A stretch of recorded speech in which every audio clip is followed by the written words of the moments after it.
ఇప్పుడు మేజర్ గా దయాకర్ గారు ఒక క్వశ్చన్, ప్రాబ్లం కాంట్రాక్టర్ కదా మెయిన్ రెస్పాన్సిబిలిటీ. ఇప్పుడు ఆ కాంట్రాక్టర్ ఏమో ఎలాంటి ప్రపంచంలోనే అతిపెద్ద ఇంజనీరింగ్ సంస్థ ఎలాంటి. ఇప్పుడు నేను ఒక మాట అంటాం, భరత్ ను మంచి ఇంజనీర్ అని నీ ఇల్లు కట్టుకుంటా, భరత్ నాకు ఒక డిజైన్ ఇవ్వండి అని చెప్పి నువ్వు చాలా నిష్ణాతును అని నీ దగ్గరకు వచ్చిన, నువ్వు పోయి ఇసుకలు కట్టించిన ఇల్లు అది కూలింది, కట్టినోంది తప్ప డిజైన్ ఇచ్చినోంది తప్ప? ఇప్పుడు చెప్పు, నాదా తప్పు?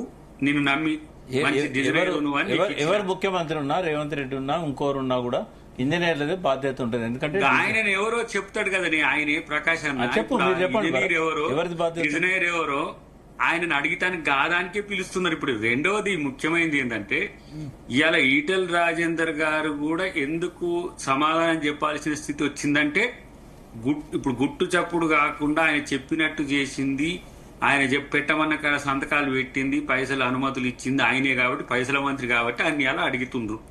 అది ఆయన చెప్తాడు, అయ్యా నన్ను ఎవరు ఇవ్వమన్నారు, దీనికి ఇట్లాంటి దానికి ఎందుకు ఇచ్చినావు అంటే నేను గిందికి ఇచ్చినా అని చెప్తాడు.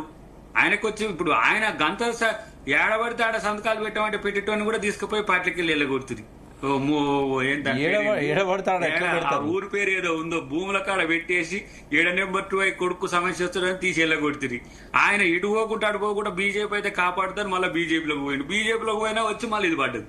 ఇలా కాళేశ్వరం వచ్చి మళ్ళా కాలకూట విషయం లాగా పడ్డది. ఆ రోజు కాళేశ్వరరావు అని చెప్పింది ఆయన పేరు ఏంది, నరసింహన్ గారా గవర్నర్? ఎవరిని కాళేశ్వరరావు అని అనేది ఎంత కష్టపడుతుండే ఆ కేసీఆర్. అబ్బాబ్బా ఇంత మంచి విజనర్ ఎక్కడ చూడలేదన్న నరసింహరావు గారి పెద్ద స్టేట్మెంట్.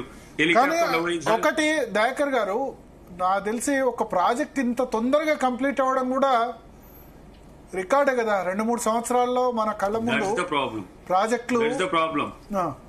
అంటే ప్రాబ్లం ఎంత మేరకు ఇప్పుడు వి ప్రకాష్ గారు అంటుంది ఏంటంటే 500 కోట్ల లాస్, దీనివల్ల 500 కోట్లతో మళ్ళీ కట్టొచ్చు అంటున్నారు. ఇంకొక బ్రిడ్జ్ ఒకటి ఇప్పుడు బీఆర్ఎస్ ఒక నిమిషం, బీఆర్ఎస్ ప్రతిసారి చెప్పేది ఏంటంటే నాగార్జున సాగర్ కట్టేందుకు 20 ఏళ్లు పట్టింది, శ్రీశైలం కట్టేందుకు 20 ఏళ్లు పట్టింది, 2 ఏళ్లలో కంప్లీట్ చేసిన ప్రాజెక్ట్ ఇది. ఇగో భరత్ భాయ్ ఇంత ఫాస్ట్ గా ఏది కంప్లీట్ చేయలేదు. ఆ సందర్భంలో కొన్ని ల్యాప్సెస్ ఉండొచ్చు, కానీ దాని నష్టం ఎంతో చూడాలి. 500 ఈ 2 ఏళ్లలో కంప్లీట్ చేయడం వల్ల వచ్చిన ఏమంటారు పంట. నువ్వేమో ఆడ దూరమునివి కాదు, ధర్మపురి నువ్వు.